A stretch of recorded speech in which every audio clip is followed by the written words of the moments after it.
IAS और UPPCS के लिए प्रीलिम्स 2023 को ध्यान में रखकर पीटी 45 जो श्रृंखला हमने स्टार्ट की है, इसके तहत करंट अफेयर्स को लेकर 45 दिनों में एक संपूर्ण तैयारी करनी है। इसी के साथ हमने पहली जो वीडियो यहाँ पर दी थी एनवायरमेंट को, आपकी ऑलरेडी मिल चुकी है। एनवायरमेंट में काफी सारे एस्पेक्ट को हमने डिस्कस कर लिया है, लेकिन अभी पूरा नहीं हुआ है।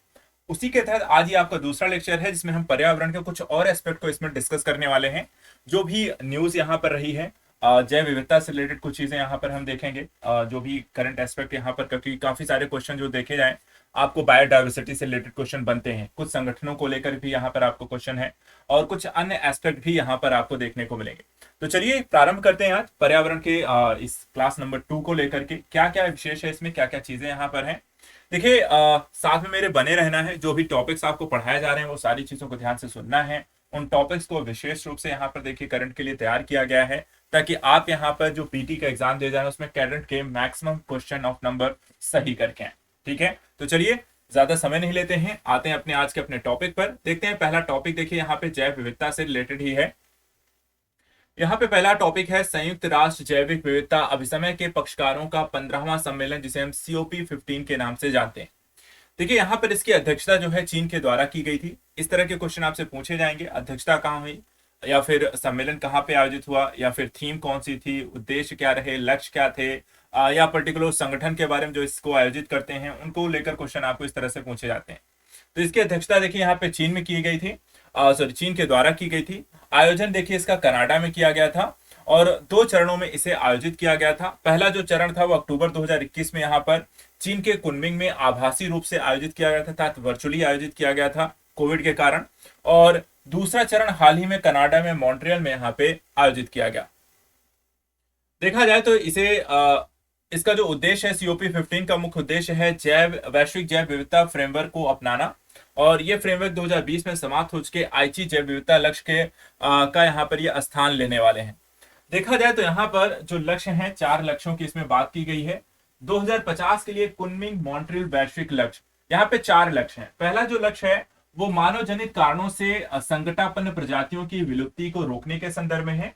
2050 तक सभी प्रजातियों की, जो कि यहाँ पर कहा जाए विलुप्त होने की दर है, जिनकी कह सकते हैं कि विलुप्त होने की दर को 10 गुना तक कम करना है।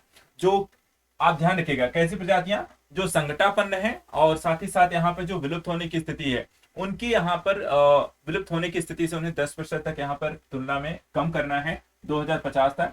दूसरा यहाँ पर देखिए कहा गया है, दूसरा जो लक्ष्य इसमें रखा गया है कि लोगों के लिए प्रकृति के योगदान के महत्व को समझने, उन्हें बनाए रखने के महत्व देने के साथ जैव विविधता का संधारणीय उपयोग और प्रबंधन करना है। अर्थात एक तरीके से आपको सस्टेनेबल इन्वायरमेंटल एस्पेक्ट को आप किस तरीके से यूज करेंगे लोगों के द्वारा, और उनका किस तरीके से मैनेजमेंट करना है, किस तरीके से उसका उपयोग किया जाना चाहिए, किस तरीके से उसका ध्यान रखा जाना चाहिए, संरक्षण कैसे करना है, तो लोगों की भागीदारिता को इसमें बढ़ाना है। तीसरा जो एस्पेक्ट यहाँ पर आप देख सकते हैं, लक्ष्य सी जो है वो कहता है कि आनुवांशिक संसाधनों के उपयोग और आनुवांशिक संसाधनों पर डिजिटल सीक्वेंसिंग जानकारी से होने वाले लाभों का न्याय संगत साझाकरण करना है।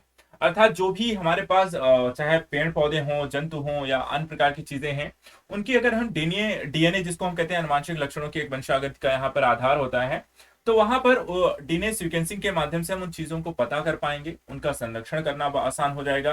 किसी प्रकार की अगर गतिविधि में या उनकी आंतरिक स्थितियों में किसी प्रकार के परिवर्तन हो रहे हैं या क्या प्रभाव पड़ रहा है, उसकी भी जानकारी हम यहाँ पर डीएनए के माध्यम से कर सकते हैं। चौथा यहाँ पे जो लक्ष्य है कि वैश्विक जैव विविधता फ्रेमवर्क, जिसे GBF कहा जाता है, को लागू करने के लिए पर्याप्त संसाधनों को विशेष रूप से अल्पविकसित देशों, लघु द्वीपीय विकासशील देशों सहित सभी पक्षकारों के लिए सुलभ कराया जाएगा।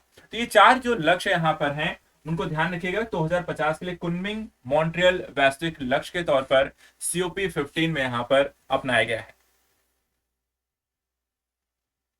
इसके अतिरिक्त यहाँ पर देखिए कुछ और चीजों को यहाँ पर जगह दी गई है। COP15 के कुछ प्रमुख परिणाम क्या क्या रहे, कह सकते हैं कि क्या क्या यहाँ पे निर्धारित किया गया, क्या क्या रिजल्ट निकल कर आया है। तो कुनमिंग मॉन्ट्रियल वैश्विक परिणाम जैव विविधता फ्रेमवर्क को यहाँ पे अपनाया गया है, जिसमें जैव विविधता की हानि, संसाधन पारित का पुनरुद्धार और देशज लोगों के अधिकारों की रक्षा यहाँ पे करना है। दूसरा एस्पेक्ट ये है कि इस फ्रेमवर्क में 2050 के लिए 2050 विजन फॉर बायोडाइवर्सिटी से संबंधित 4 दीर्घकालिक गोल्स यहाँ पे निर्धारित किए गए, जो अभी हमने देख लिए हैं। साथ ही इसमें 2030 के दशक में तत्काल कार्यवाही के लिए 23 कार्यवाही केंद्रित वैश्विक टारगेट्स भी यहां पर शामिल किए गए हैं। यहाँ पर आप देख सकते हैं कुछ फ्लैगशिप पहल भी यहाँ पर अलग अलग क्षेत्रों को ध्यान में रखकर इसमें की गई है। जैसे कि त्रिराष्ट्रीय अटलांटिक वन संधि हुई है, जिसमें अर्जेंटीना, ब्राजील और पराग्वे ने यहाँ पर 3 देशों ने मिलकर ये संधि की है। और इसका उद्देश्य है कि 2050 तक दक्षिण अमेरिका के महत्वपूर्ण अटलांटिक वन को सुधारना और 15 मिलियन हेक्टेयर निम्नीकृत वन का पुनरुद्धार करना है। इसी तरीके से सेंट्रल अमेरिकन ड्राई कॉरिडोर, जो कि यहाँ पर Costa Rica, El Salvador, Guatemala, Honduras, Nicaragua और पनामा जैसे देशों के साथ मिलकर की गई एक संधि है। इसका उद्देश्य है 3 लाख हेक्टेयर सूखाग्रस्त सेंट्रल अमेरिकन कृषि भूमि वनों का पुनरुद्धार करना है। और इसका जो संचालन किया जाएगा वो central American commission on environment and development, green climate fund और IUCN तीनों ही संस्थाओं के द्वारा यहाँ पर मिलकर किया जाएगा। इसी तरीके से building with nature in Indonesia, यहाँ पर देखिए इंडोनेशिया के द्वारा इस तरह की पहल यहाँ पे प्रारंभ की गई है, जिसका उद्देश्य है कि मैंग्रोव को प्राकृतिक रूप से पुनर्जीवित करना है। जो मैंग्रोव वन आप यहाँ पर देखते हैं, इंडोनेशिया की तट की बाढ़ से यहाँ पर इसके माध्यम से रक्षा की जाती है, क्योंकि मैंग्रोव जो वन होते हैं एक कह सकते हैं प्राकृतिक रूप से आपके बाढ़ के रूप में काम कर सकते हैं बाढ़ के समय में। और इसका संचालन इंडोनेशियाई Ministry of Marine Affair Wetland International के द्वारा यहाँ पर मिलकर की जाएगी। चलिए यहाँ पर ऐसे ही कुछ प्रमुख प्रभावी समुद्री प्रजातियों के बारे में थोड़ा सा हाईलाइटेड वे में रहते हैं। कई बार ऐसे क्वेश्चन आपको कि जो कई बार प्रजातियां संकटापन्न हो रही हैं या फिर यहाँ पर देखा जाए किसी का संरक्षण के प्रयास किए गए हैं, तो वहां पर आपको करंट का क्वेश्चन वहां पर एग्जाम में पूछ ले जाते हैं। तो ऐसा ही यहाँ पर देखिए एक प्रजाति है डुगोंग।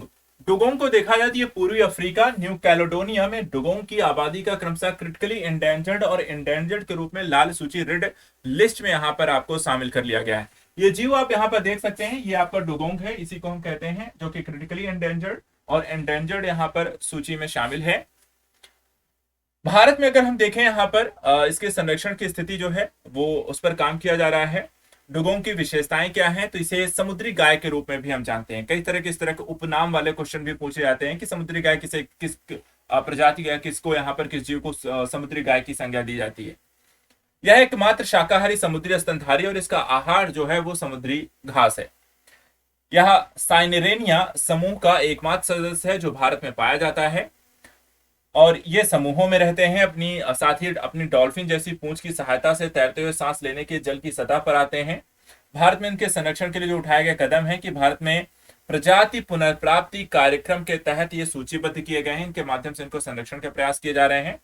दूसरा, इन्हें अंडमान निकोबार द्वीप समूह का राजकीय पशु भी घोषित किया गया है। ध्यान रखिएगा, अंडमान निकोबार के ये राजकीय पशु हैं। कौन सा है? डुगोंग। और तमिलनाडु सरकार के पाक की खाड़ी में डुगोंग के लिए भारत के पहले संरक्षण रिजर्व की भी यहाँ पर घोषणा की गई है। तो ये यहाँ पर डुगोंग से संबंधित कुछ महत्वपूर्ण आपके फैक्ट हैं, इनको आपको ध्यान में रखना है। चलिए अगला यहाँ पर है वन्य जीवों का वनस्पतियों की संकटग्रस्त प्रजातियों के लिए अंतरराष्ट्रीय व्यापार अभिसमय, जिसे हम साइट्स के नाम से जानते हैं। सुर्खियों में क्यों है? क्योंकि साइट्स के पक्षकारों की 19वीं बैठक का यहाँ पे आयोजन किया गया पनामा सिटी में, और इसे विश्व वन्यजीव सम्मेलन के रूप में भी हम इसे जानते हैं। देखा जाए तो इस सम्मेलन के कुछ मुख्य परिणाम या आउटकम्स क्या क्या रहे हैं। पहला कि शार्क रे वृक्ष, उभयचरों, कछुआ और कच्छपों की कई प्रजातियों और सांग बर्ड को संरक्षण में यहाँ पे लाए जाने का काम इस सम्मेलन के माध्यम से किया गया है। इसके द्वारा कन्वेंशन के परिशिष्ट 2 में सी कुकुम्बर यानी कि समुद्री खीरा को शामिल करने के प्रस्ताव को भी यहाँ पर स्वीकार कर लिया गया है। साथ ही भारत की पहल पर शीशम से निर्मित वस्तुओं जैसे फर्नीचर इत्यादि की मात्रा को स्पष्ट करने के लिए प्रस्ताव पर भी यहाँ पर विचार किया गया है। तो ये यहाँ पर साइट्स के तहत जो मुख्य मुद्दे रहे हैं उनको हमने देखा। इसके अलावा साइट्स के तहत देखिए जो अलग अलग परिशिष्ट के बारे में बात की गई है उनको भी थोड़ा सा देख लीजिए। कई बार यहाँ पर इस तरह क्वेश्चन पूछ लिए जाते हैं। जैसे यहाँ पर देखिए 3 परिशिष्ट हैं, परिशिष्ट 1, परिशिष्ट 2 और परिशिष्ट 3। पहले बात करते हैं कि परिशिष्ट 1 में क्या क्या शामिल है। तो इसके तहत उन प्रजातियों की सूची को शामिल किया गया है जिनके विलुप्त होने का खतरा यहाँ पर है। ठीक है, साइट्स इन प्रजातियों के नमूनों के अंतरराष्ट्रीय व्यापार पर प्रतिबंध लगाता है। जो विलुप्त होने वाले हैं उनकी प्रजातियों का व्यापार नहीं हो सकता है। इनके आयात का उद्देश्य वाणिज्यिक नहीं होगा और इनके व्यापार में छूट दी जा सकती है। उदाहरण के लिए जैसे वैज्ञानिक अनुसंधान के दृष्टिकोण से सिर्फ यहाँ पर आपको व्यापारिक स्थितियों की इन प्रजातियों की छूट है। वहीं अगर हम परिशिष्ट 2 की बात करें तो इसके तहत उन प्रजातियों की सूची को शामिल किया जाता है जिनके वर्तमान में विलुप्त होने का खतरा तो नहीं है, हालांकि ऐसी प्रजातियों के व्यापार को गंभीरता से नियंत्रित नहीं किए जाने पर ये विलुप्त हो सकती हैं। और इसमें देखा जाए तो समान दिखने वाली प्रजातियों को भी इसमें शामिल किया जाता है, और ऐसी प्रजातियों को भी इसमें शामिल किया जाता है जिनके व्यापार होने, नमूने, संरक्षण कारण सूचीबद्ध प्रजातियों के समान ही यहाँ पर दिखते हैं। इसके साथ साथ निर्यात परमिट या पुनर्निर्यात प्रमाण पत्र देकर इनके अंतर्राष्ट्रीय व्यापार की यहाँ पर मंजूरी दी जा सकती है। और तीसरा जो है परिशिष्ट 3, यहां पर अगर आप देखें तो इसमें यहां पर ऐसी प्रजातियों को शामिल किया गया है जो कम से कम एक देश में यहां पर संरक्षित हैं। उस देश ने इन प्रजातियों के व्यापार को नियंत्रित करने में सहायता के लिए साइट्स के अन्य पक्षकारों से यहां पे आग्रह किया है। केवल उपयुक्त परमिट या प्रमाण पत्र प्रस्तुत करने पर ऐसी प्रजातियों के नमूने के अंतर्राष्ट्रीय व्यापार की यहां पर अनुमति दी जा सकती है।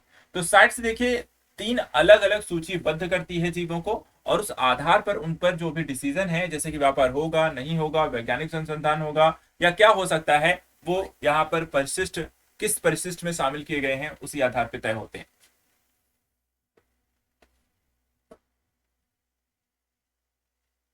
इसी तरीके से भारत में आपने एक न्यूज सुनी होगी कि चीतों को पुनः बसाया जा रहा है। ठीक है, तो प्रोजेक्ट यहाँ पर चीता के तहत नामीबिया से 8 अफ्रीकी चीतों को, जिसमें 5 मादा और 3 नर को मध्य प्रदेश के कूनो राष्ट्रीय उद्यान में लेकर आया गया है।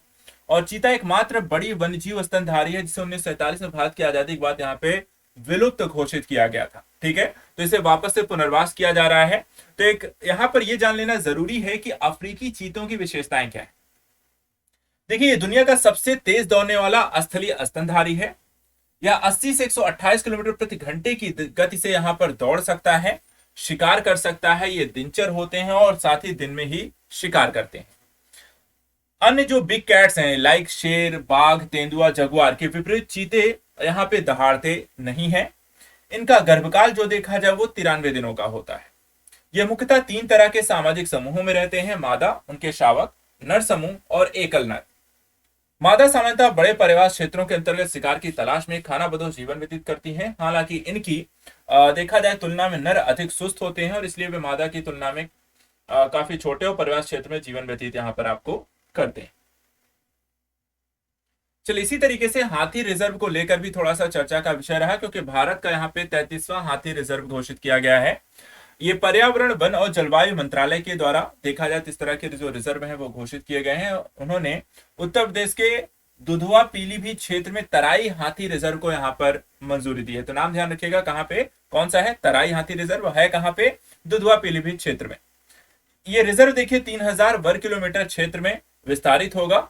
2017 की अगर गणना के अनुसार हम देखें तो भारत में 29,964 यहाँ पर हाथी हैं। कर्नाटक में हाथियों की संख्या सबसे अधिक है 6,049, और इसके बाद असम में 5,719 और केरल में 3,054 यहाँ पे हाथियों की संख्या है। इसके अलावा हाथी की अगर हम संरक्षण की स्थिति को देखें तो यहाँ पर आपको जो IUCN की रेड लिस्ट सूची है उनमें एंडेंजर्ड में यहाँ पर ये शामिल है। साइट्स की परिशिष्ट वंश की सूची में यहाँ पर शामिल है, जबकि वन्यजीव संरक्षण अधिनियम के तहत यहाँ पे अनुसूची 1 और अनुसूची 4 के अंतर्गत इन्हें शामिल किया गया है। कई बार यहाँ पर इस तरह क्वेश्चन बनते हैं कि किसके अंतर्गत शामिल है, किस सूची में है, किस ग्रुप में आते हैं, तो यहाँ पर ध्यान रखना है। अगला यहाँ पे है पारिस्थितिकी संवेदनशील क्षेत्र, जिसको कहते हैं ESZ। तो यहाँ पर देखिए सुर्खियों में क्यों रहा है, चर्चा का विषय यहाँ पे क्यों है, क्योंकि सुप्रीम कोर्ट में देखा जाए तो पारिस्थितिक संवेदनशील क्षेत्र के संबंध में एक निर्देश दिया गया है। क्या निर्देश दिया गया है? इसके तहत कहा गया कि प्रत्येक वन संरक्षित जो क्षेत्र है यहाँ पे राष्ट्रीय उद्यान है, वन्यजीव अभ्यारण्य है, और उनकी निर्धारित सीमाओं के चारों ओर अनिवार्य रूप से न्यूनतम 1 किलोमीटर क्षेत्र जो है उसे पारिस्थितिक संवेदनशील क्षेत्र यहाँ पर होना चाहिए। तो ये यहाँ पर कहा गया कि जो भी आपके वन्यजीव अभ्यारण्य, उद्यान जो भी हैं, उनके 1 किलोमीटर का जो दायरा यहाँ पर होगा वो यहाँ पर कैसा कर दिया जाए, उसको हम यहाँ पर ESZ यहाँ पर इको सेंसिटिव जोन घोषित कर दिया जाए। देखा जाए अगर हम ESZ के जो भीतर जो गतिविधियां हैं उनको वर्गीकरण के आधार पर क्या क्या चीजें हो सकती हैं, क्या नहीं है, किस पर प्रतिबंध है, किसकी अनुमति होती है, वो यहाँ पर समझ लेते हैं। देखिए क्या क्या प्रतिबंधित है, जैसे कि ESZ क्षेत्रों में वाणिज्यिक खनन नहीं हो सकता है, कोई आरा मिलों की स्थापना नहीं हो सकती है, कोई प्रदूषणकारी उद्योग स्थापित नहीं किया जा सकता है, कोई बृहद जल विद्युत परियोजनाएं भी स्थापित नहीं की जा सकती है। कुछ चीजों को विनियमित किया जाता है। विनियमित करने का मतलब रक्षोपायों के साथ आपको कुछ अनुमति यहाँ पर दी जा सकती है। किन चीजों की? जैसे वृक्षों की कटाई, होटल, रिजॉर्ट्स की स्थापना, कृषि प्रणाली में व्यापक परिवर्तन, सड़कों का चौड़ीकरण और विदेशी प्रजातियों को लाना। इन चीजों की आपको कुछ हिदायतों के साथ यहाँ पर आपको अनुमति दी जा सकती है। कुछ की यहाँ पर आपको स्वीकृति मिल जाती है, जैसे कि वर्षा जल का संचयन करना हो, जैविक कृषि करनी हो, स्थानीय समुदायों के द्वारा की जा रही कृषि हो, बागवानी पद्धतियां हो, सभी गतिविधियों के लिए हरित तकनीकों को अपनाना आदि, ये सारी चीजों की यहाँ पर आपको अनुमति मिल जाती है। इसके अलावा ESZ की घोषणा हेतु प्रक्रिया क्या होती है, हम किस क्षेत्र को यहाँ पर ESZ घोषित कर सकते हैं। तो देखिए, संबंधित जानकारी की सूची पहले सबसे पहले बनाई जाती है। लाइक रेंज अधिकारियों की मदद से प्रत्येक संरक्षित क्षेत्र के साथ साथ महत्वपूर्ण कॉरिडोर के आसपास की गतिविधियों की यहाँ पर सूची बनाई जाती है। उसके बाद यहाँ पे एक समिति का गठन किया जाता है।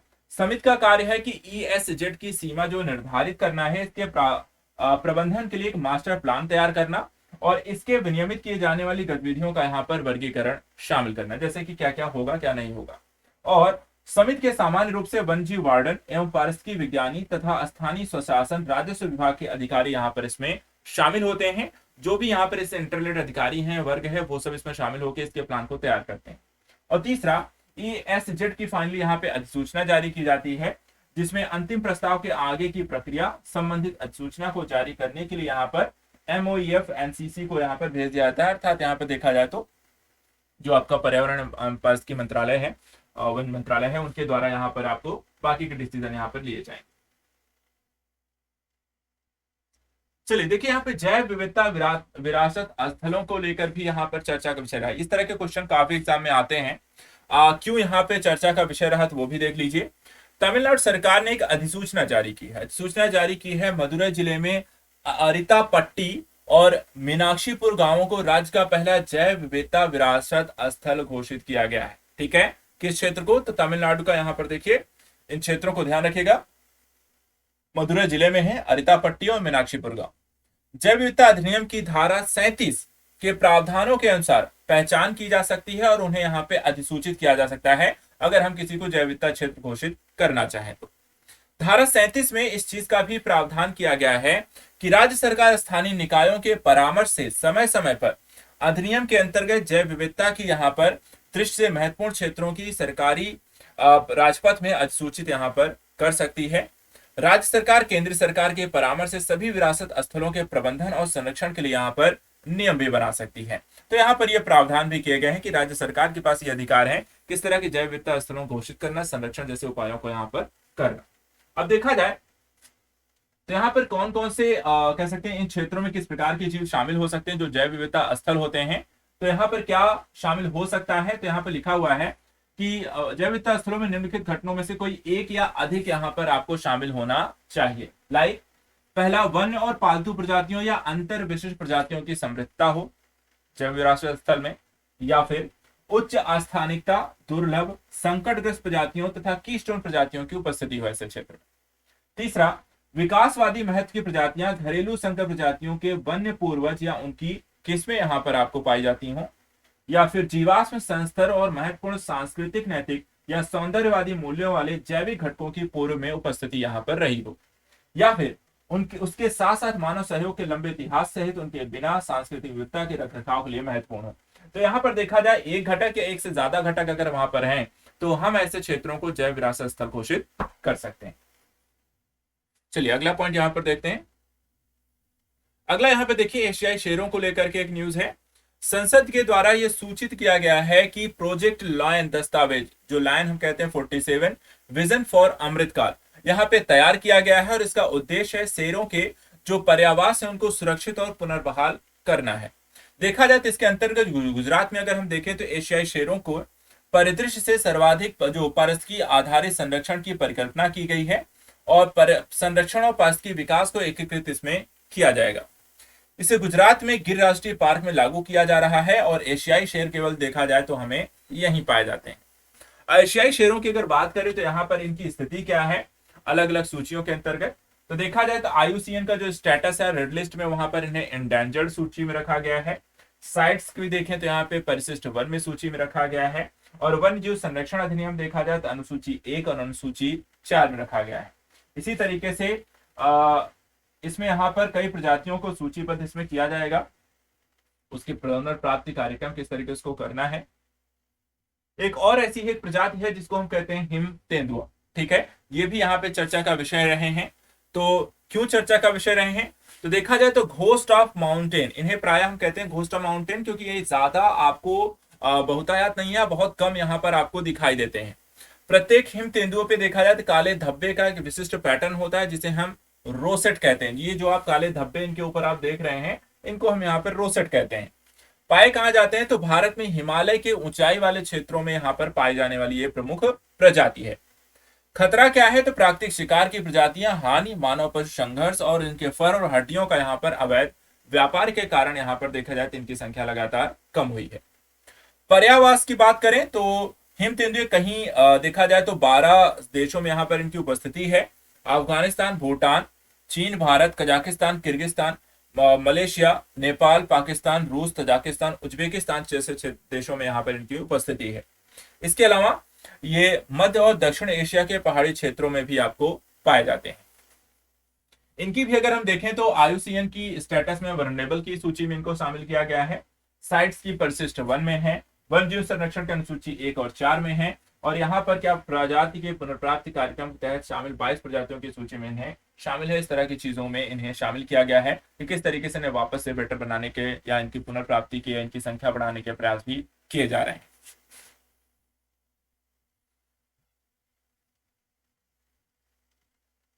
देखा जाए तो कुछ और भी फैक्ट हैं, जैसे कि दुनिया में हिम तेंदुओं की जो सर्वाधिक आबादी है वो कहाँ है, चीन में है। भारत में देखा जाए तो पश्चिमी हिमालय के बड़े हिस्से में पाए जाते हैं। पूर्वी हिमालय में जम्मू कश्मीर, लद्दाख, केंद्र शासित प्रदेश में हिमाचल प्रदेश, उत्तराखंड, सिक्किम और अरुणाचल प्रदेश के क्षेत्रों में यहाँ पर इनकी उपस्थिति है। संरक्षण के उपायों की बात करें तो इसके संरक्षण के लिए यहाँ पर केंद्र समर्थित कार्यक्रम प्रोजेक्ट स्नो लेपर्ड यहाँ पे चलाया जा रहा है 2009 से, और वैश्विक पर्यावरण सुविधा के समर्थन में भारत सरकार UNDP के द्वारा सिक्योर हिमालय परियोजना भी यहाँ पर शुरू की गई थी 2017 में। तो ये प्रोजेक्ट यहाँ पे चलाए जा रहे हैं जिसके माध्यम से हम स्नो लेपर्ड या हिम तेंदुओं को यहाँ पे संरक्षित करने का प्रयास किया जा रहा है। अगला यहाँ पर है आर्द्रभूमि, तटीय और महासागर क्षेत्रों को लेकर के कुछ चीजों को लेकर चर्चा में रहा है। महासागरी देखा जाए तो रामसर स्थल जो होते हैं साइट्स को लेकर हमेशा डिस्कशन होता रहता है, क्योंकि नए नए स्थल इसमें शामिल होते रहते हैं और उसके कारण ये आपको एक चर्चा का विषय रहता है और इसको लेकर क्वेश्चन भी आपको बनते रहते हैं। देखा जाए तो भारत ने रामसर अभिसमय के तहत अंतरराष्ट्रीय महत्व की 26 नई आर्द्रभूमियों को कोक रामसर स्थल के रूप में यहाँ पे नामित किया है। इसमें देखा जाए तो भारत में रामसर स्थलों के रूप में नामित कुल 75 आर्द्रभूमियां हैं और इसमें देखा जाए 13,26,670 हेक्टेयर क्षेत्रफल इसके अंतर्गत आता है। भारत में 7 लाख से अधिक यहाँ पर आर्द्रभूमि है और ये लगभग 16 मिलियन हेक्टेयर है। हाँ, यह देश में कुल भौगोलिक क्षेत्र का देखा जाए तो 4.86% हिस्से में आपके आर्द्रभूमियां हैं। भारत में देखा जाए तो मानव निर्मित आर्द्रभूमि के क्षेत्रफल की तुलना में प्राकृतिक आर्द्रभूमि के क्षेत्रफल लगभग यहाँ पर 2 गुना है, अर्थात नेचुरल जो है आर्द्रभूमियां वो भारत में ज्यादा है। इसके अलावा अंतरराष्ट्रीय महत्व की आर्द्रभूमियों की पहचान के लिए 9 मानदंड यहाँ पे निर्धारित किए गए हैं कि किस आधार पर आपको किसी भी क्षेत्र को आर्द्रभूमियों के रूप में यहाँ पे नामित किया जाएगा। किसी से उपयुक्त जैव भौगोलिक क्षेत्र के भीतर प्राकृतिक या निकट प्रकार की प्रतिनिधिक दुर्लभ या अद्वितीय लक्षणवादी आर्द्रभूमि का उदाहरण हो। दूसरा, सुभेद या वनरेबल एंड इंडेंजर्ड, लुप्त प्राय या क्रिटिकली इंडेंजर्ड, गंभीर रूप से लुप्त प्राय प्रजातियों या संकटग्रस्त परिस्थिति समुदायों को यहाँ पे संरक्षण प्रदान किया जा रहा हो। तीसरा, किसी विशेष जैव भौगोलिक क्षेत्र की जैविक विविधता को बनाए रखने के पादप और पशु प्रजातियों की आबादी को यहाँ पर आपको संरक्षण दिया जा रहा हो। ये सारे जो लक्षण हैं वो रामसर स्थल को घोषित करने के दृष्टिकोण से देखे जाते हैं। ठीक है, अगर यहाँ पर ये लक्षण यहाँ पर हैं, ये चीजें आपको पाई जा रही हैं तो हम उसे रामसर साइट घोषित करते हैं। चौथा, एक और पॉइंट यहाँ पे ऐड किया जाता है कि पादप हो या फिर जानवर हो, उनकी प्रजातियों के उनके जीवन चक्र के दृष्टिकोण से अगर हम देखें तो महत्वपूर्ण चरण में सुरक्षा प्रदान की जाती हो, प्राकृतिक पारिस्थितिकी आश्रय उन्हें प्रदान किया जा रहा हो, नियमित रूप से 20,000 या उससे अधिक की यहाँ पर पक्षियों के संरक्षण की कह सकते हैं कि व्यवस्था हो, और साथ ही साथ जलीय पक्षियों के प्रजाति तथा उप प्रजातियों की आबादी में 1% एकल प्रजातियों उप प्रजातियों के संरक्षण पर कार्य किया जा रहा हो। ये सारे जो लक्षण है यहाँ पर देखे जाए, कुछ और यहाँ पर हैं, 3 और हैं। 7वां जो लक्षण यहाँ पर है कि स्वदेशी मत्स्य की उप प्रजातियों या कुल समूहों, जीवन के इतिहास के चरणों, प्रजातियों के मध्य अंतःक्रिया या आबादी के महत्वपूर्ण अनुपात के दृष्टिकोण से अधिकतम पर्यावास उपलब्ध हो और आर्द्र भूमि को लाभों और या मूल्यों के से प्रदर्शित किया गया हो और वैश्विक जैव विविधता में इनका योगदान हो। इसके साथ साथ मछलियों के लिए यहां पर देखा जाए तो आहार के महत्वपूर्ण स्रोत हो, अंडे देने के स्थल हो, नर्सरी हो, साथ ही साथ यहाँ पे प्रवास मार्ग हो, मछलियां जिन पर निर्भर हो, तो ये सारी चीजें अगर यहाँ पे उपलब्ध हैं तो उसे हम घोषित कर सकते हैं। और साथ ही साथ एक और रीजन यहाँ पे बताया जाता है कि आर्द्र भूमि पर रहने वाले उड़ने वाले अक्षम पक्षियों की प्रजातियों की श्रेणी का 1% प्रजाति या उपप्रजातियों को यहाँ पर आश्रय प्रदान किया जाता है। तो इन 9 लक्षणों में अगर कोई भी लक्षण है, एक या से ज्यादा भी लक्षण है, तो हम उस स्थल को क्या घोषित कर सकते हैं, रामसर साइट घोषित कर सकते हैं। देखा जाए तो ऐसे ही काफी सारे यहाँ पे सुर्खियों में एक यहाँ पर आपको चिल्का झील, जो कि यहाँ पर रामसर साइट जो एक ज्यादा यहाँ पर देखा जाए तो हाईलाइटेड रहा। चिल्का झील में इरावदी डॉल्फिन की संख्या में लगातार गिरावट यहाँ पे दर्ज की गई है और ओडिशा के पूर्वी तट में स्थित चिल्का झील एशिया की सबसे बड़ी खारे पानी की झील है और विश्व की दूसरी सबसे बड़ी यहाँ पे तटीय लैगून है। इसके अलावा अगला यहाँ पर है क्लाउड फॉरेस्ट। क्लाउड फॉरेस्ट क्या होता है कि आमतौर पर नदी के उद्गम क्षेत्रों में पाए जाने वाले पर्वतीय उष्णकटिबंधीय वन हैं जो ज्यादातर बादलों से यहाँ पर आपको ढके रहते हैं। इन वन समुदायों, उद्योगों और जल विद्युत संयंत्रों के स्वच्छ जल के भंडारण को ये बनाए रखते हैं। अधिकांश जो पानी है इनका 90% क्लाउड फॉरेस्ट, 25% विकासशील देशों में उष्णकटिबंधीय क्षेत्रों में पाए जाते हैं। ये जलवायु परिवर्तन से अत्यधिक यहाँ पर प्रभावित है। देखा जाए तो क्लाउड फॉरेस्ट 25 एक निवेश संबंधी पहल है या देशों, ऋण देने वाले बहुपक्षीय संगठनों को एकजुट करने और ऐसे निवेश विकल्पों को मजबूत करने और उसको बढ़ावा देने पर यहाँ पर केंद्रित है।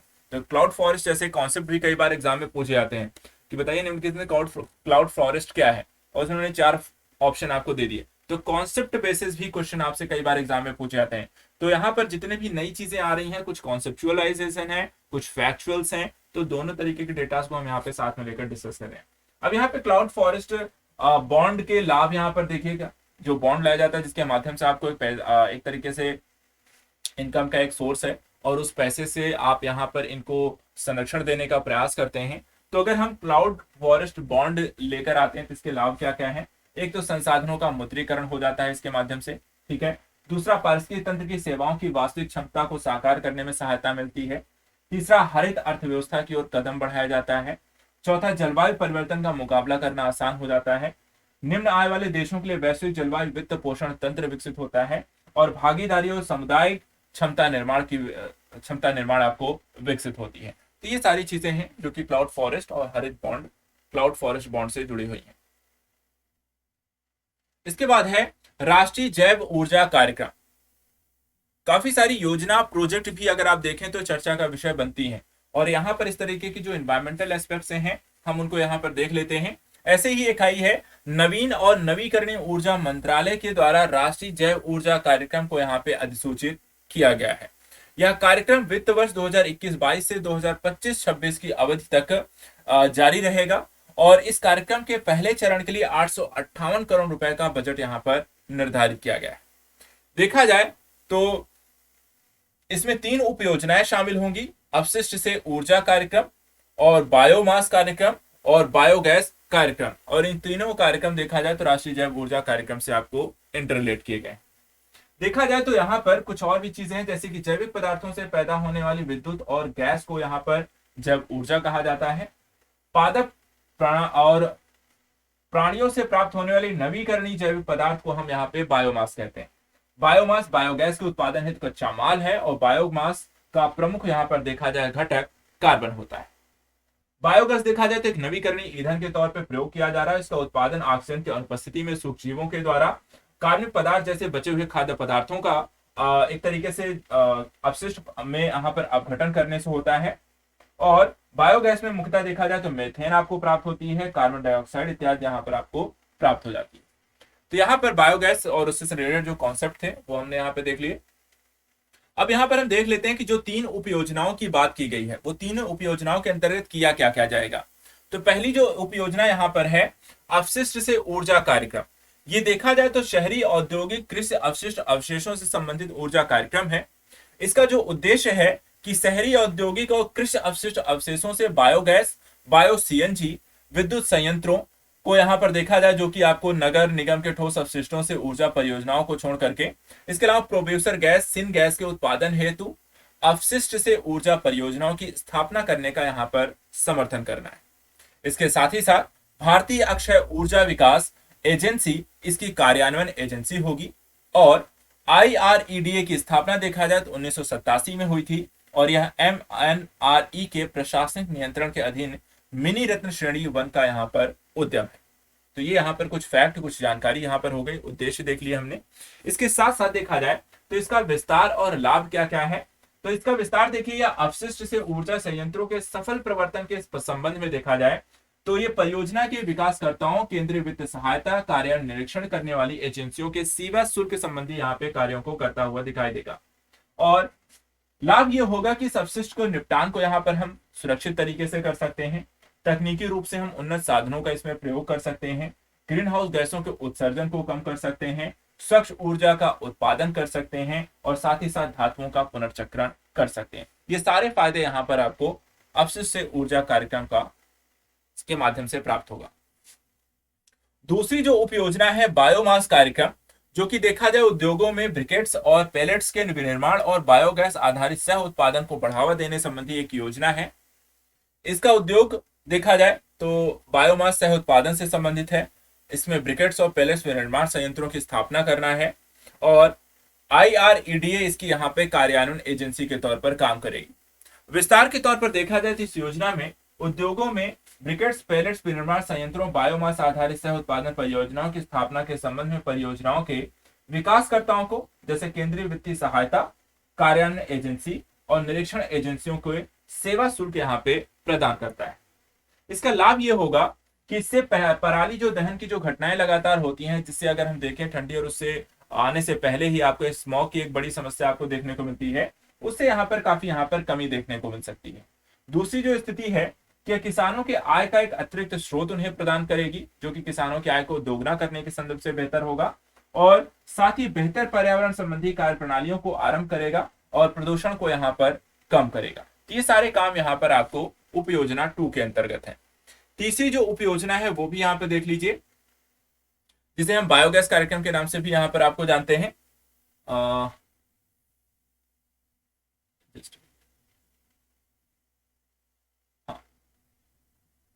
तो बायोमास कार्यक्रम हो गया आपका और ये है आपका बायोगैस कार्यक्रम। तो बायोगैस कार्यक्रम में देखा जाए तो उपयोगकर्ताओं की लघु ऊर्जा आवश्यकताओं के लिए बायोगैस संयंत्रों की यहाँ पे स्थापना करने का काम है किया जाएगा। इसे राज्य केंद्र शासित प्रदेशों की नामित कार्यान्वयन एजेंसी यानी कि PIA और बायोगैस विकास और प्रशिक्षण केंद्र यानी कि BDTC द्वारा लागू किया जाएगा। साथ ही इसमें देखा जाए तो IREDA, नाबार्ड, RBI के द्वारा अनुमोदित वित्तीय संस्थान भी PIA से परामर्श के उपरांत इसे लागू कर सकते हैं। इस योजना का जो विस्तार किया जाएगा उसके तहत व्यक्तिगत उपयोगकर्ताओं, किसानों, कुक्कुट पालन आदि के लिए प्रतिदिन देखा जाए तो 1 घन मीटर के यहाँ पर आपको से लेकर 2500 घन मीटर तक की यहाँ पर बायोगैस उत्पादन क्षमता वाले छोटे और मध्यम बायोगैस संयंत्रों की इसमें स्थापना की जाएगी। इसके उत्सर्जन में कमी, जो लाभ यहाँ पर है इसके माध्यम से उत्सर्जन में कमी आएगी, स्वच्छता सुधार होगा, रोजगार प्राप्त होगा, बायोगैस संयंत्रों से निकलने वाले आपके जो घोल हैं रासायनिक उर्वरकों के पूरक के रूप में काम कर सकते हैं और इस तरीके से यहाँ पर देखा जाए तो ये आपको बायोगैस यहाँ पर आपको इन्वायरमेंटल एस्पेक्ट से आपको काफी बेहतर हो सकती है। तो ये सारा काम यहाँ पर देखा जाए, ये 3 उप योजनाएं हमने यहाँ पर देख ली। अगला यहाँ पर है विद्युत यानी कि ग्रीन एनर्जी ओपन एक्सेस के माध्यम से नवीकरणीय ऊर्जा को बढ़ावा देने संबंधी नियमावली 2022 सरकार के द्वारा इस तरह की यहाँ पे देखा जाए तो कई बार नए प्रकार के कानून और विधेयक लेकर आए जाते हैं और उसके माध्यम से पर्यावरण को सुरक्षित रखने के प्रयास किए जाते हैं। अब इसमें देखा जाए तो इस विद्युत मंत्रालय ने यहाँ पर विद्युत नियमावली जो 2022 यहाँ पे अधिसूचित किया है, क्या क्या प्रावधान है इसके अंतर्गत। पहला, उपभोक्ता डिस्कॉम से हरित ऊर्जा की आपूर्ति की मांग करने के यहाँ पर अब हकदार होंगे। दूसरा, वाणिज्यिक और औद्योगिक उपभोक्ताओं को स्वेच्छा से हरित ऊर्जा खरीदने की यहाँ पे अनुमति होगी। तीसरा, हरित ऊर्जा के लिए ओपन एक्सेस यानी खुली पहुंच लेनदेन की सीमा 1 मेगावाट से बढ़ाकर 100 किलोवाट तक कर दी गई है। इसका उद्देश्य छोटे उपभोक्ताओं को भी खुली पहुंच के माध्यम से अक्षय ऊर्जा खरीदने में सहायता करना। खुली पहुंच के अनुमोदन प्रक्रिया में पारदर्शिता अपनाई जाएगी। अनुमोदन 15 दिनों में प्रदान किया जाएगा और ऐसा नहीं होने पर तकनीकी आवश्यकताओं की पूर्ति के अधीन अनुमोदित इसे किया जाएगा। इसे राष्ट्रीय पोर्टल के माध्यम से सारी कार्य प्रक्रियाएं निर्धारित की जाएंगी। वितरण जो है वो लाइसेंस धारियों के क्षेत्र में सभी बाध्य संस्थाओं पर एक समान नवीनीकरण खरीद दायित्व को यहाँ पर लागू भी करेगा। उपभोक्ताओं को देखा जाए तो हरित प्रमाण पत्र दिया जाएगा यदि वे हरित ऊर्जा का उपभोग यहाँ पर करते हैं। यदि हरित ऊर्जा का उपयोग ग्रीन हाइड्रोजन, ग्रीन अमोनिया के उत्पादन के लिए यहाँ पर किया जाता है तो क्रॉस सब्सिडी अधिभार और अतिरिक्त अधिभार यहाँ पर लागू नहीं होगा। अगला इसमें है राष्ट्रीय प्राकृतिक कृषि मिशन। देखा जाए तो हाल ही में सरकार ने कृषक समुदाय के लाभ के लिए यहाँ पर इस मिशन को एक पोर्टल के रूप में यहाँ पर शुरू किया है। देखा जाए तो इस प्राकृतिक कृषि के जो घटक हैं यहाँ पर देखे जाए तो 5 अलग अलग घटक इसके अंतर्गत शामिल किए गए हैं। पहले बीजामृत, जिसका मतलब है इसके तहत गाय के गोबर, मूत्र और चूने के मिश्रण से बीज को यहाँ पर पोषण प्रदान किया जाएगा। वापसा, इसके तहत जलवाष्प का संघनन करने के लिए मिट्टी में केंचुओं को सक्रिय रूप से प्रयोग किया जाएगा। जीवामृत, इसके तहत गोबर, गोमूत्र, बेसन, दाल से बना हुआ और गुड़ के मिश्रण का उपयोग करके मिट्टी की उर्वरता को बढ़ाया जाएगा। मल्चिंग, इसके तहत मिट्टी की नमी के संरक्षण के लिए वृक्षों, फसल, बायोमास आदि का उपयोग करके सूक्ष्म जलवायु दशाओं का यहाँ पर निर्माण किया जाएगा। और पांचवा, पादप संरक्षण, जिसके तहत जैविक मिश्रण का छिड़काव किया जाएगा। कीट, रोग, खरपतवार की यहाँ पर समस्या को कम करने, साथ ही पादपों की सुरक्षा और मिट्टी की उर्वरता में सुधार करने जैसे विषय को शामिल किया गया है। ये सभी के सभी नेचुरल फार्मिंग के दृष्टिकोण से यहाँ पर आपको अपनाए जाने वाले घटक हैं। प्राकृतिक कृषि के अगर हम यहाँ पे लाभ देखें तो इससे कीटनाशकों, रसायन, पर्यावरण जोखिम को कम करने में सहायता मिलती है। इससे स्वस्थ मृदा का निर्माण होता है। इससे मृदा अपरदन में आपको कमी आती है। इससे ग्लोबल वार्मिंग के प्रभाव को कम करने में सहायता मिलती है। जल का संरक्षण होता है। बेहतर जल के माध्यम से आपको स्वास्थ्य सुनिश्चित करने में सहायता मिलती है। शैवाल प्रस्फुटन में कमी आती है। पशु स्वास्थ्य और जन कल्याण में सहायक होता है और यह जैव विविधता को बढ़ावा देने का भी काम करता है। तो काफी सारे आपके देखे जाए तो यहाँ पर प्रॉफिटेबल चीजें देखने को मिलती है। मिशन के यहाँ पर देखे जाए तो आपके 6 उद्देश्य भी निर्धारित किए गए हैं। पहला, कि बाहर से खरीदे गए इनपुट से मुक्ति के लिए खेती के वैकल्पिक प्रणाली का उपयोग को बढ़ावा देना। दूसरा, देसी गाय और स्थानीय संसाधनों पर आधारित एकीकृत कृषि पशुपालन मॉडल को यहाँ पे लोकप्रिय बनाना। तीसरा, किसानों के साथ भागीदारीपूर्ण अनुसंधान को प्रोत्साहित करना। चौथा, देश के विभिन्न भागों में प्रचलित प्राकृतिक कृषि पद्धतियों के बारे में जानकारी एकत्र करना, उन्हें सत्यापित करना और उनका दस्तावेजीकरण जैसे करने के प्रावधानों को इसमें शामिल किया गया है। इसके साथ साथ अगर हम देखें तो प्राकृतिक कृषि के बारे में लोगों को जागरूक करना, उनके क्षमता निर्माण करना, उन्हें प्रोत्साहन देना और उसके साथ साथ प्रदर्शन हेतु यहाँ पर विभिन्न प्रकार की गतिविधियों को भी प्रारंभ करने जैसी चीजों को शामिल किया गया। इसमें एक चीज को और शामिल किया गया है कि राष्ट्रीय और अंतर्राष्ट्रीय स्तर पर जो बाजार के विभिन्न पहलू हैं उनके माध्यम से प्राकृतिक कृषि के उत्पादों के मानक, प्रमाणक, प्रक्रिया, ब्रांडिंग इत्यादि को भी तैयार करना ताकि प्रोडक्ट को हम नेशनल और इंटरनेशनल मार्केट में यहाँ पर सेल कर सके। तो इस तरीके से यहाँ पर देखा जाए तो ये मिशन भारत सरकार के द्वारा यहाँ पर लॉन्च किया गया है। अगला देखिए यहाँ पे है अंतर्राष्ट्रीय मोटा अनाज वर्ष 2023 को यहाँ पर ध्यान रखिएगा। यह भी पूछा जाता है कि अंतर्राष्ट्रीय मोटा अनाज वर्ष किस वर्ष को घोषित किया गया है, तो 2023 को। हाल ही में देखा जाए तो इसे संयुक्त राष्ट्र के खाद्य और कृषि संगठन ने अंतर्राष्ट्रीय मोटा अनाज वर्ष 2023 के उद्घाटन समारोह का आयोजन देखा जाए तो इटली के रोम में किया गया है। क्या है ये अंतर्राष्ट्रीय मोटा अनाज वर्ष, इसके बारे में थोड़ा सा देख लेते हैं। देखा जाए तो ये प्रस्ताव जो है संयुक्त राष्ट्र के द्वारा 2021 ने 2023 को संयुक्त राष्ट्र मोटा अनाज वर्ष को घोषित करने के लिए भारत के द्वारा यहाँ पे प्रस्ताव स्वीकार किया गया था। भारत का ये प्रस्ताव था। 2023 खाद्य सुरक्षा और पोषण में मोटे अनाज के महत्व के बारे में जागरूकता को बढ़ावा दिया जाएगा। देखा जाए तो 2023 के अंतर्गत जो अवसर यहाँ पे प्रदान किए जाएंगे मोटा अनाज के संदर्भ से, उसमें देखा जाए तो वैश्विक उत्पादन में इनकी वृद्धि को बढ़ावा अर्थात ज्यादा उत्पादन किया जाए इनका। दूसरा, कुशल प्रसंस्करण, फसल चक्र को बेहतर उपयोग के दृष्टिकोण से प्रयोग करना। खाद्य बास्केट के एक प्रमुख घटक के रूप में मोटे अनाजों को बढ़ावा देना अर्थात सभी लोगों के आहार के रूप में इसे शामिल कराना और मोटे अनाजों पर अनुसंधान और विकास को अर्थात R&D को यहाँ पर बढ़ावा दिया जाएगा। मोटे अनाजों के अगर हम प्रकार देखें तो यहाँ पर कुछ आपके प्रमुख मिलेट्स हैं जिसे मेजर मिलेट्स कहते हैं, लाइक ज्वार, पर्ल मिलेट्स जिसको हम बाजरा कहते हैं, फिंगर मिलेट्स जो हम रागी कहते हैं।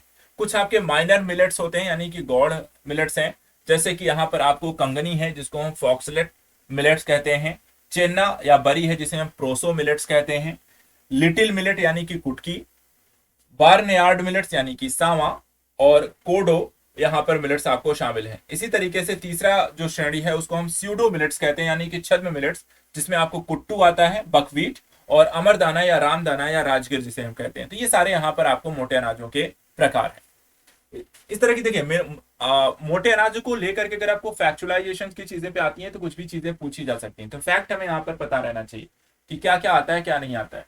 इसी तरीके से मोटे अनाजों को अगर आप यूज करते हैं किस दृष्टिकोण से, किसको क्या फायदा है। सबसे पहले बात करते हैं उपभोक्ताओं के दृष्टिकोण से, जो अगर हम जो सेवन करेंगे आहार के तौर पर अगर आप लेते हैं मोटे अनाज, तो इससे आपको फायदे क्या क्या है। देखिए यहाँ पर ये अनाज होते हैं वो ग्लूटेन युक्त होते हैं, ठीक है। ग्लूटेन मुक्त होने के कारण सीलिएक और रोगियों के लिए यहाँ पर आपको काफी फायदेमंद रहता है। ये टाइप 2 डायबिटीज, गैस्ट्रिक अल्सर, आंत के कैंसर से यहाँ पर आपको सुरक्षा भी प्रदान करते हैं, ठीक है। तो डायबिटीज की समस्या अगर आपको है नहीं हो सकती है अगर आप इसका सेवन करते हैं, कैंसरकारी समस्याएं आपको नहीं हो सकती हैं, गैस्ट्रिक अल्सर आंत जैसी चीजों के प्रॉब्लम नहीं होगी। प्रोबायोटिक के रूप में भी यहाँ पर आपको काम करते हैं, कब्ज, अधिक गैस बनने जैसी समस्याओं को दूर करने में सहायता करते हैं, और एनीमिया, यकृत विकार, अस्थमा को कम करने में भी यहाँ पर आपका सहायता करते हैं। तो देखा जाए तो आपका अगर आप इसका उपभोग करते हैं तो काफी सारे यहाँ पे बेनिफिट्स आपको है। किसानों के दृष्टिकोण से अगर हम देखें तो इसकी खेती की जोखिम की संभावना कम होती है, क्योंकि ये चरम मौसम को सहन करने में भी आपको सक्षम पाए जाते हैं। इनकी खेती में उर्वरक, कीटनाशकों जैसे इनपुट्स की भी आवश्यकता आपको देखा जाए तो किसानों को कम पड़ेगी, और इसमें मिश्रित फसल की खेती के तहत अंतर फसल के रूप में इनका विकास भी किया जा सकता है, इनकी पैदावार यहाँ पर की जा सकती है। तो किसानों को भी लाभ है, उपभोक्ताओं को भी लाभ है। अब पर्यावरण या पायतंत्र को देख लेते हैं, क्या उनको भी लाभ होता है। तो मोटे अनाज संधारणीय उपभोग और उत्पादन को सबसे पहले तो बढ़ावा देते हैं, ठीक है। दूसरा, जलवायु कार्यवाही से जुड़े प्रयासों को बेहतर बनाने में भी यह मदद करते हैं। तीसरा, वे शून्य भुखमरी को लक्ष्य को प्राप्त करने में सहयोग प्रदान कर सकते हैं, और बेहतर स्वास्थ्य और कल्याण को बढ़ावा देखा जाए तो पारितंत्र के लिहाज से भी यहाँ पर फायदेमंद है। तो मोटे अनाज ओवरऑल अगर एस्पेक्ट से हम देखें तो हर किसी के लिए यहाँ पर आपको फायदेमंद दिखाई दे रहे हैं। इसके बाद लास्ट में एक टॉपिक और आज हम यहाँ पर डिस्कस कर लेते हैं, राइट टू रिपेयर पोर्टल। क्या है ये राइट टू रिपेयर पोर्टल? देखा जाए तो हाल ही में उपभोक्ता मामलों के विभाग यानी कि डीसीए ने संधारणीय उपभोग के माध्यम से लाइफ, पर्यावरण के लिए जीवन शैली आंदोलन को यहाँ पे बढ़ावा देने के लिए राइट टू रिपेयर समिति का यहाँ पर गठन किया गया है, ठीक है। किससे संबंधित है यहाँ पर देखा जाए, पर्यावरण के लिए जीवन शैली के आंदोलन को बढ़ावा देने को लेकर। इसमें देखा जाए तो इस फ्रेमवर्क के लिए कुछ प्रमुख क्षेत्रों की पहचान की गई है, जो कि राइट टू रिपेयर के अंतर्गत यहाँ पे शामिल किया गया है कि कृषि संबंधी उपकरण, मोबाइल फोन, टैबलेट, उपभोक्ता वस्तुएं और ऑटोमोबाइल तथा ऑटोमोबाइल उपकरणों को यहाँ पर इसके अंतर्गत शामिल किया गया है। इसके साथ साथ अगर हम देखें तो यहाँ पर भारत में राइट टू रिपेयर के लिए जो रूपरेखा तैयार करने का जो महत्व है वो भी आपको देख लीजिए। यहाँ पे देखिए, उत्पादों की संधारणीय तरीके से खपत को इसको बढ़ावा देने में सहायक होगा। इसके माध्यम से उपभोक्ता और उत्पाद के खरीदारों को सशक्त बनाने में सहायक होगा। इससे नियोजित अप्रचलन की रणनीति को हतोत्साहित करने में सहायक होगा। नियोजित अप्रचलन के अंतर्गत कंपनियां उत्पाद को कुछ इस तरह डिजाइन करती हैं कि वह सीमित समय तक उपयोग में रहे और उसके बाद उसे यहाँ पे बदलना आवश्यक हो जाए। तो हमें बार बार नए प्रोडक्ट जो खरीदने पड़ते हैं उस समस्या से यहाँ पर हमें निजात मिल सकता है, और इससे उपकरण के मूल विनिर्माताओं, तृतीय पक्ष के खरीदारों और विक्रेताओं के बीच व्यापार में सामंजस्य स्थापित करने में भी सहायक होगा। तो ओवरऑल एक यहाँ पर जो एस्पेक्ट बनेगा वो सभी के लिए यहाँ पर आपको फायदेमंद होता है। तो इस तरीके से यहाँ पर देखा जाए तो हमने आज अपने लेक्चर में एनवायरमेंट से रिलेटेड यहाँ पर टॉपिक 2 यहाँ पर डिस्कस किया है, जिसमें यहाँ पर आपको देखे जाए तो काफी सारे घटनाक्रमों को हमने यहाँ पे पढ़ लिया है। नेक्स्ट जो लेक्चर यहाँ पर आएगा, नेक्स्ट लेक्चर में हम ऐसे ही कुछ और भी टॉपिक को लेकर डिस्कस करेंगे, कुछ और घटनाक्रमों को लेकर आएंगे, और नए नए सब्जेक्ट से रिलेटेड यहाँ पर जो साल भर में जो करंट अफेयर से रिलेटेड आपके घटनाक्रम होंगे उनको डिस्कस करेंगे। नेक्स्ट लेक्चर में हम ज्योग्राफी और डिजास्टर मैनेजमेंट से रिलेटेड और थोड़ा बहुत अगर एस्पेक्ट यहाँ पे एनवायरमेंट का होगा तो वो भी हम यहाँ पर डिस्कस करेंगे, लेकिन मेन जो एस्पेक्ट है वो नेक्स्ट लेक्चर में हम ज्योग्राफी और डिजास्टर मैनेजमेंट को डिस्कस करने वाले हैं। तो यहाँ पर पहले 2 लेक्चर जो होते हैं मूल रूप से आपके एनवायरमेंट से रिलेटेड है, तो इनको अच्छे से आप रिवीजन कर लीजिएगा। काफी सारे टॉपिक्स हैं, सब टॉपिक्स इसमें हैं और उससे रिलेटेड संस्थागत चीजें हैं, चर्चा का विषय क्यों रहा, तो काफी सारी यहाँ पर न्यूज आपके पास है। इसको अच्छे से पढ़िएगा, रिवीजन करिएगा। नेक्स्ट लेक्चर में मिलेंगे यहाँ पर ज्योग्राफी और डिजास्टर मैनेजमेंट की क्लास के साथ। Thank you so much and good luck.